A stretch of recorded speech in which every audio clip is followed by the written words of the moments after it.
my name is Dr.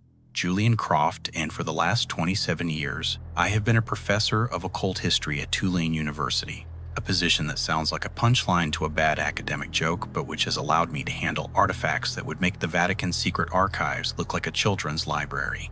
And I have seen grimoires bound in human skin talismans forged in the blood of martyrs, and summoning circles that were etched into the floors of cathedrals by desperate priests. But nothing, absolutely nothing, could have prepared me for the black-bound ledger that arrived at my office on a sweltering August afternoon, delivered by a trembling courier who refused to touch the package with his bare hands. A package that was wrapped in oilcloth and tied with what looked like braided human hair, and which bore a return address that made my blood run cold. The Beaumont Manor, a decaying plantation house deep in the Atchafalaya Basin, a place that had been abandoned since 1923, a place that was rumored to be built on a sinkhole that led straight to the underworld, a place that had been the subject of my doctoral dissertation and the obsession of my entire academic career, because the Beaumont family had been the wealthiest, most powerful, and most terrifying dynasty in the American South. A family that had risen from obscurity to unimaginable riches in the span of a single generation. A family that had built their fortune on cotton and sugar and the backs of enslaved people, but which had also, according to the whispers and the fragmented diaries and the suppressed court records, built their fortune on something far darker, far older, far more insidious. And that something was the ledger, the very ledger that was now sitting on my desk, its leather cover warm to the touch despite the air conditioning, its pages seeming to pulse with a faint, irregular rhythm like a sleeping heart. And I knew, with the instinct of a man who had spent his life studying the margins of history, that I was holding a piece of the Beaumont legacy, a piece that had been hidden for a century, a piece that was now in my hands, and I was the only one who could decipher it. The only one who could understand it. The only one who could stop it. But I was also the only one who could be consumed by it, and the choice was not mine to make, because the ledger had chosen me. It had been waiting for me. It had been calling to me since I first read about the Beaumonts in a dusty archive, and now it was here, and it was hungry, and it wanted me to open it, so I did. I opened the cover with trembling hands, and the first page was blank. Not just blank, but void. A blackness that was deeper than black. A blackness that seemed to absorb the light from my desk lamp. A blackness that was not the absence of color, but the presence of an absence. And I stared into that void, and I felt a pull, a gentle, insistent tug at the edges of my consciousness, a tug that was both terrifying and seductive. And I heard a voice not through my ears, but through the marrow of my bones. A voice that was ancient and weary and infinitely patient. A voice that said, "Welcome, Julian. We have been waiting for you. We have been waiting for a scholar, a skeptic, a man of science who is also a man of faith in the unseen. We have been waiting for someone who can read the words that are not written, who can see the patterns that are not visible, who can understand the price that must be paid for power. And you, Julian, are that man. You are the one who will carry the legacy forward, the one who will finish the work that the Beaumonts began, the one who will open the door that they could only crack. And you will do it, not because you are evil, not because you are greedy, but because you are curious, and curiosity.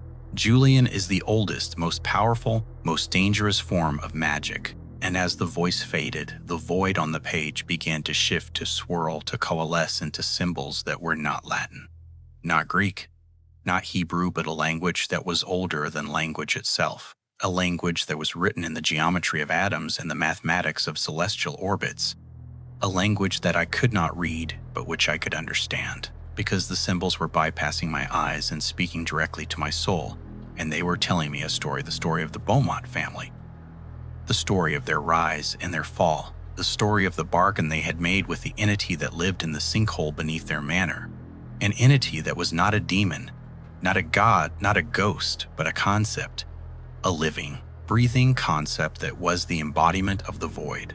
The hunger, the endless aching emptiness that exists in the spaces between matter, in the gaps between heartbeats, in the silence between words. And the Beaumonts had made a deal with that concept. They would feed it. They would give it the most precious things in their possession, and in return, it would give them power. wealth, influence, and immortality. But the price, oh, the price was exquisite, because the entity did not want. Blood did not want. Souls did not want the crude material offerings of lesser cults. It wanted ideas. It wanted concepts. It wanted the very building blocks of human experience. And the first Beaumont patriarch, a ruthless planter named Ezekiel Beaumont, had given it the concept of mercy. And in exchange, he had become a ruthless, unstoppable force in the business world, incapable of compassion, incapable of hesitation, incapable of remorse. And his wife, a fragile, beautiful woman named Catherine, had given it the concept of hope, and in exchange she had become a hollow, empty shell, a woman who smiled without joy and wept without sorrow. And their children, one by one, had given it the concept of love, the concept of trust, the concept of trust, the concept of memory.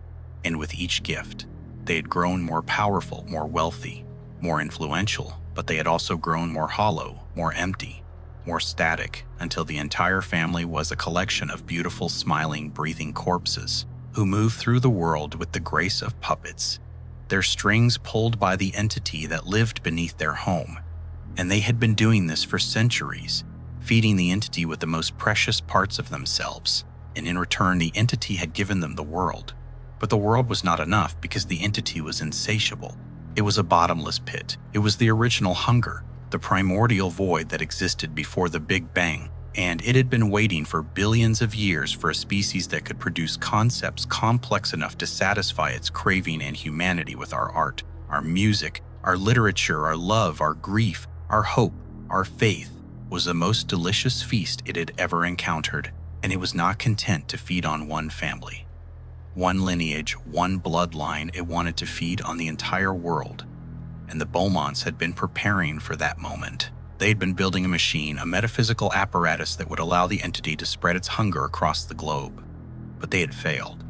They had run out of concepts. They had given everything they had, and they had become nothing. Just husks, just whispers, just forgotten names in a forgotten ledger. And the entity had been waiting for a new family, a new lineage, a new fool to pick up the book and continue the work. And that fool was me, Julian Croft, the curious professor, the lonely archivist, the man who had traded a life of human connection for a life of dusty tomes and forgotten secrets. And I was the perfect vessel, because I had already given away my own concept of belonging without even realizing it. And now the entity was calling me, claiming me, and I was sliding into the void, the beautiful, empty, static void. And I was smiling. Oh, I was smiling because the void was warm. The void was safe. The void was the only place where I had ever truly felt at home, and I was going to give it everything. I was going to give it the concept of beauty, the concept of truth, the concept of justice. I was going to give it the concept of tomorrow. And when I was done, I would be nothing. Just a shell, just a whisper, just a name in a ledger. But the world would be silent. The world would be peaceful. The world would be a perfect, eternal, static void. And that was the plan. That was always the plan. And I was going to finish it. I was going to open the door. I was going to let the entity in, because the entity was not evil. The entity was just hungry, and I was going to feed it. I was going to feed it until it was full, and then and only then would the hunger finally end. And the silence would finally be eternal, and I would finally be at peace. But as I stood there, my hand hovering over the page, my mind swimming with the seductive warmth of the void, I felt a second presence. A presence that was not the entity, not the ledger, not the Beaumonts, but a presence that was fierce and ancient and utterly terrifyingly alive. A presence that was wrapped in the smell of sage and the sound of rattles. And I heard a voice that was feminine and rasping and filled with the authority of 1,000 generations. A voice that said, "Get your hand away from that book, boy, unless you want to lose more than just your mind. That book is a liar, and the thing inside it is a thief. It doesn't want your concepts, it wants your existence. It wants to erase you from the fabric of reality, to make it so you never even happened, to make it so your mother never gave birth, so your father never loved, so your first kiss was never shared, so your first heartbreak was never felt. And when it's done with you, it will do the same to everyone you have ever known, everyone you have ever touched, everyone you have ever even glanced at, and the world will be a quiet, empty, sterile place, and that thing, that hollow, hungry thing, will laugh. Because it has been laughing for billions of years, and it will never stop laughing, because emptiness is the only joke that never gets old.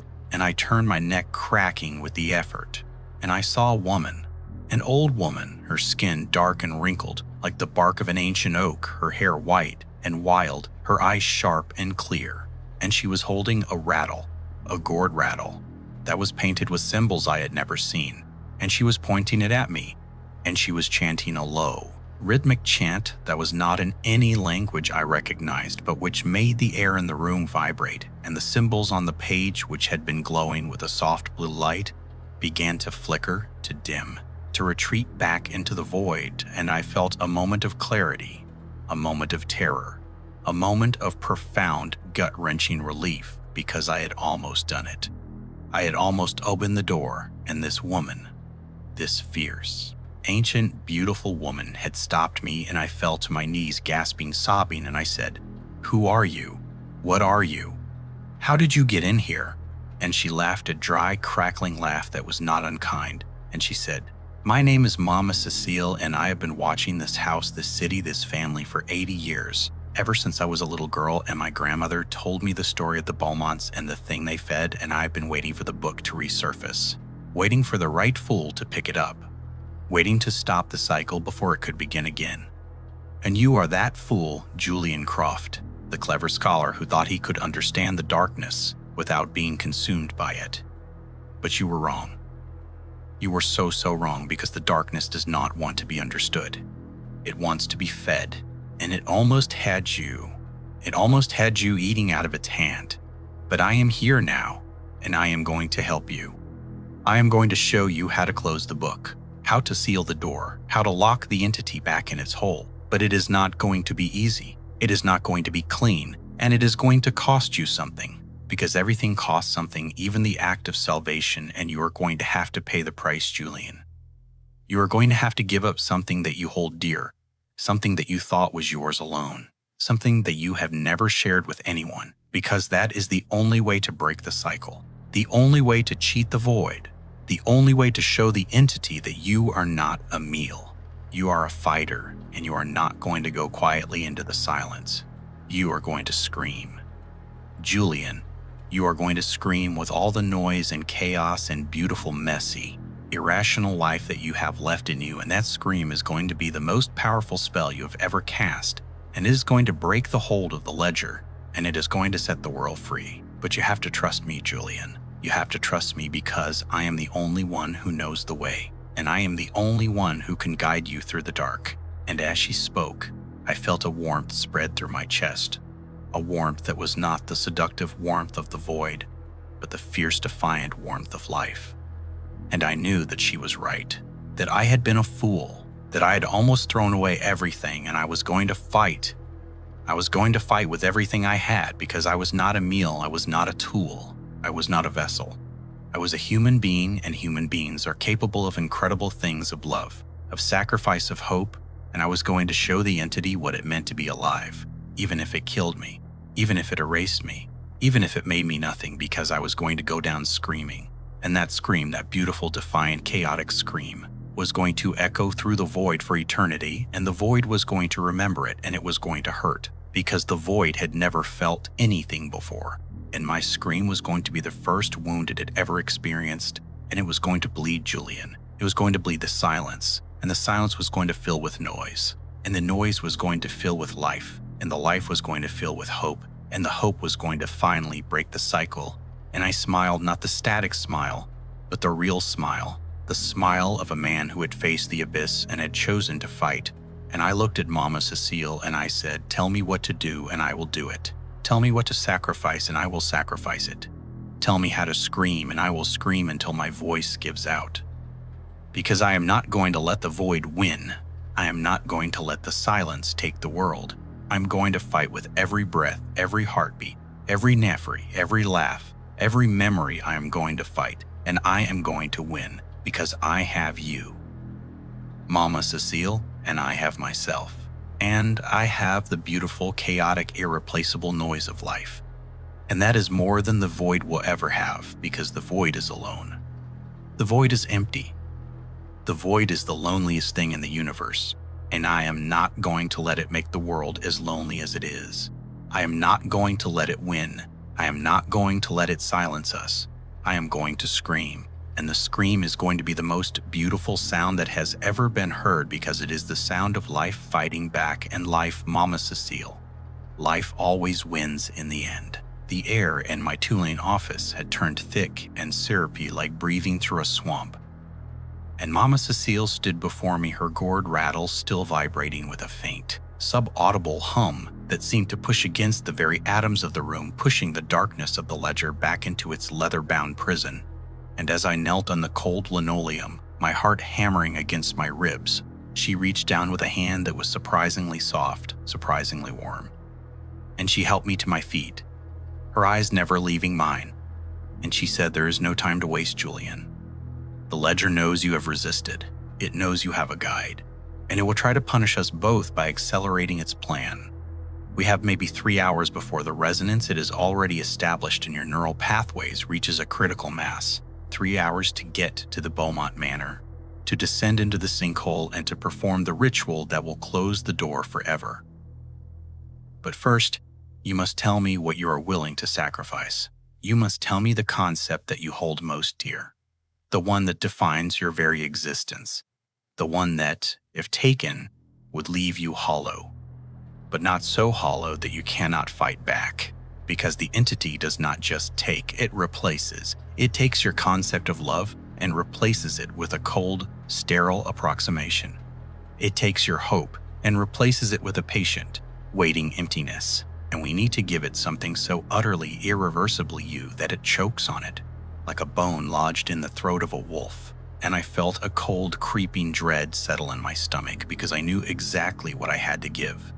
The one concept that I had guarded more fiercely than any other. The one I had never spoken aloud to another living soul.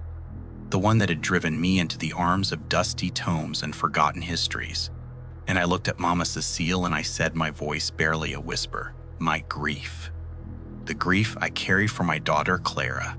She died when she was 7. A fever.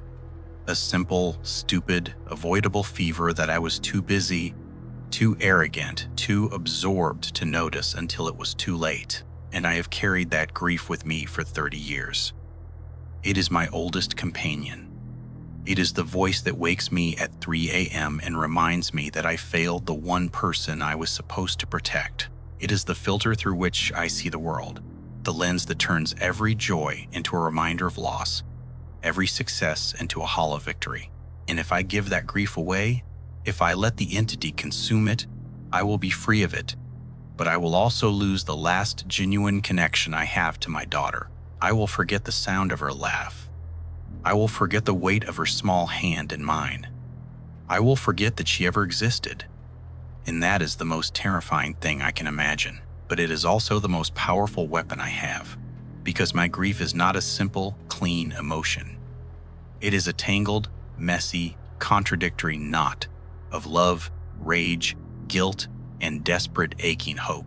It is the most chaotic, most human thing I possess.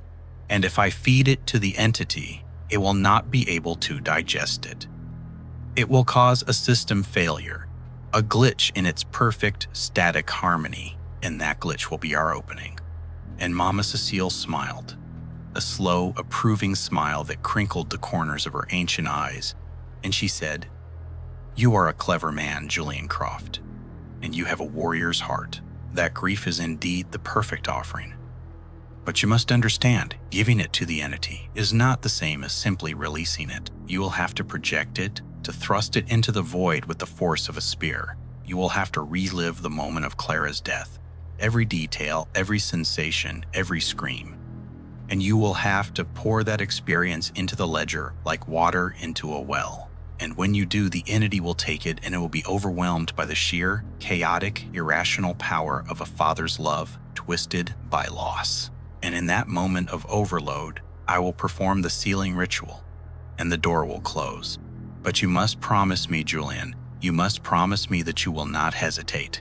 Because if you hesitate, the entity will sense your doubt, and it will use that doubt to pull you into the void, and you will become just another smiling, hollow statue in its museum." And I nodded, my throat tight, my eyes burning with unshed tears, and I said, "I promise. I will not hesitate. I will give it my grief, and I will use that grief to destroy it." And Mama Cecile reached out and touched my cheek, a gesture that was almost maternal, and she said, "Then let us go. The car is waiting, and the bayou is hungry tonight." We drove through the Louisiana night, the headlights cutting through a fog that was thick as cotton, the cypress trees looming out of the darkness like skeletal fingers reaching for the sky, and the air grew thicker, heavier. As we approached the Beaumont Manor, into the very act of breathing felt like a deliberate choice, and I could feel the ledger in the trunk of the car pulsing with a rhythmic, heartbeat-like throb that synchronized with my own pulse, and I knew that it was aware of our plan, that it was preparing its defenses, that it was going to fight us every step of the way, and I was terrified. But I was also resolved, because I had spent 30 years running from my grief, and now I was going to face it, to embrace it, to use it as a weapon. And that was the most empowering and the most terrifying thing I had ever done. And when we finally reached the gates of the Beaumont Manor, rusted and overgrown with kudzu, I felt a shift in the atmosphere, a drop in temperature that had nothing to do with the autumn night, and I stepped out of the car, the ledger in my hands, and I looked up at the house, a crumbling, 3-story Greek Revival mansion that was draped in Spanish moss and shadows, its windows like empty eye sockets, its porch sagging under the weight of decades of neglect. And I knew that the entity was inside waiting. And it was not just waiting for me, it was waiting for Mama Cecile. Because she had been a Beaumont, once she had been the daughter who had refused the bargain, who had run away and hidden her identity. And she had been planning this moment for 80 years, the moment when she would finally return and close the door that her family had opened. And I looked at her face illuminated by the dim glow of the car's headlights, and I saw the weight of those 80 years in her eyes. The sorrow, the regret, the fierce, unwavering determination. And she said, "I am not just Mama Cecile, Julian. I am Celeste Beaumont, the youngest daughter of the last patriarch. I watched my brothers and sisters give themselves to the void piece by piece, smile by smile, until they were nothing but porcelain dolls. And I ran. I ran because I was afraid, because I was weak, because I could not bear to watch them fade. And I have spent my life learning the old ways, the ways of my ancestors who came from Africa, the ways that predate the Beaumonts, the ways that can fight the void, and I am ready. I have always been ready. I just needed someone like you. Someone with a grief so powerful it could break the machine, and now we are here. And we are going to finish what I should have finished a century ago." And I took her hand, the hand of a woman who had been carrying this burden for longer than I had been alive, and I said, "We will finish it together. We will close the door, and we will set the world free." And we walked into the manor, the floorboards groaning under our feet, the dust swirling in the beams of our flashlights, and we descended into the basement, and we found the sinkhole, a massive, circular pit that was not carved from stone, but from absence, a void that was so dark it seemed to swallow the light from our flashlights before it could reach the bottom. And I could hear the voice of the entity, no longer a whisper but a chorus, 1,000 voices speaking in unison, the voices of every Beaumont who had ever fed the void, and they were saying, "Welcome home, Celeste. Welcome home, Julian. We have set a place for you at the table. We have prepared a feast of forgetting. We have saved the choicest morsels of your grief, your fear, your love, and we will consume them, and we will grow stronger, and we will spread across the world, until every heart is silent, every mind is still, every voice is part of the eternal chorus of the static, and there is nothing you can do to stop us, because you are just a man, and she is just a woman, and we are the hunger that has always been, that will always be, the hunger that existed before the first star, the hunger that will exist after the last light fades. So come, descend, let us feast." And I looked at Mama Cecile, and she nodded, her face a mask of iron, and we stepped into the sinkhole, not falling, but floating, suspended in the void, surrounded by the ghosts of concepts, the faded colors of hope, the hollow shells of love, the silent echoes of laughter. And I felt the presence of the entity not as a single being, but as a vast, diffuse consciousness that was everywhere and nowhere, and I knew that the time had come, so I raised the ledger and I opened it. And I looked into the void and I let my grief pour out of me like a river, a torrent of memory and emotion that was so powerful, so vivid, that it painted the void with colors that had never been seen before. And I relived the moment of Clara's death, the fever,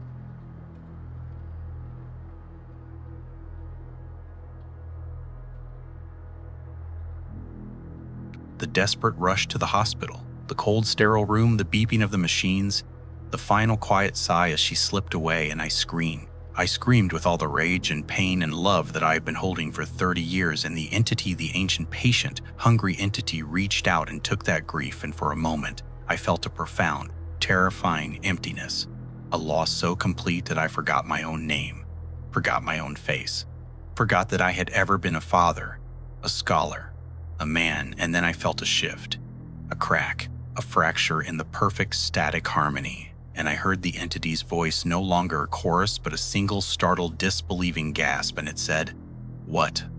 What is this? This is not a concept, this is a wound, a living, bleeding, chaotic wound.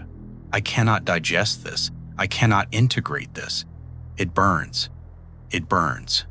And I knew that I had succeeded, that my grief was too complex, too contradictory, too human for the entity to absorb, and I felt Mama Cecile's presence beside me, her hands weaving a pattern in the air, her voice chanting the old words, the words that predated the Beaumonts, the words that could seal the void. And I felt the sinkhole begin to close, the edges of the void drawing together like a wound being stitched, and I felt the entity's rage, its impotent, howling rage. And it screamed, "You cannot seal me. I am the original hunger. I am the silence before the first word. I am the static that will outlast the universe, and I will find another door, another fool, another vessel, and I will consume the world, and you will be dust, and your grief will be dust, and your love will be dust, and nothing you have done will matter." And I looked into the closing void, and I smiled. Not the static smile, but the real smile. The smile of a man who had faced the abyss and had chosen to fight, and I said, "Maybe you will. Maybe you will find another door. Maybe the world will fall in the end. But not today. Not on my watch. Today you lose. Today the light wins. Today the noise, the beautiful, chaotic, irreplaceable noise of life, wins. And that is enough. That is more than enough." And the void closed and the sinkhole sealed, and I was standing in the basement of the Beaumont Manor. The ledger closed in my hands, its leather cover cold and inert, and Mama Cecile was kneeling beside me, her face exhausted but triumphant, and we had done it. We had closed the door, we had saved the world, and I felt a profound sense of peace.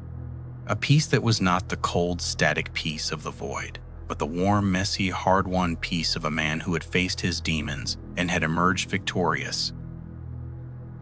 But as I stood there, as I looked at the sealed floor, I felt a faint, nagging sensation at the back of my mind, a sensation that something was missing, something was wrong, and I realized that the entity had not left empty-handed. It had taken something, not my grief, not my love, but something else, something I hadn't even known I possessed. And I reached up and touched my face, and I felt a smile, a wide, frozen, static smile that was not my own. And I heard Mama Cecile's voice, distant, horrified, saying, Julian, what's happening? Why are you smiling?" And I tried to answer, but my voice was gone, replaced by a low, resonant hum. And I knew that the entity had not been defeated. It had been transferred. It had used my grief as a bridge, as a passage, and it had taken up residence in the hollow space that my grief had left behind. And I was the new vessel, the new door, the new Beaumont, and I was smiling. I was smiling with the hunger of the void and the world the beautiful, noisy, chaotic world was in.